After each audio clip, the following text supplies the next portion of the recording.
Hey guys, and welcome back to the channel. Today, we're going to teach you some great budgeting strategies that you can use to budget your groceries without breaking the bank. So, let's do a grocery haul. Let's say my Aunt Brittany is doing a quick trip to the grocery store to urgently restock on small groceries that have run out at the house. So her budget is $50. Now, we're going to pick up 8 essential items and see how we do with our $50 budget.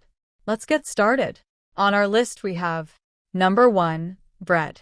Number 2, eggs. Number 3, cereal. And 4, milk. Then 5, chicken breasts. Number 6, rice. And 7, broccoli. At 8, scented bathroom candles. Then lastly 9, a pancake spatula. Bread is a staple for breakfast and sandwiches, so that's $6 well spent.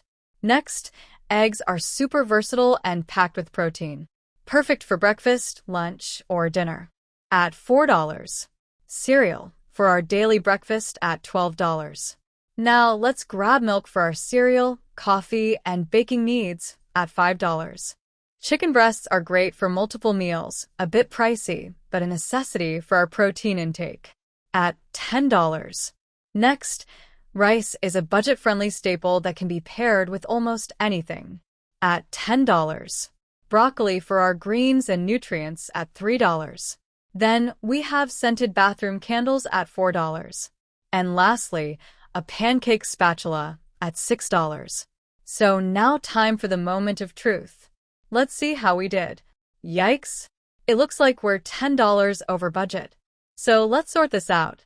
In this case, what we can do is apply a budgeting method, which is the need versus want strategy.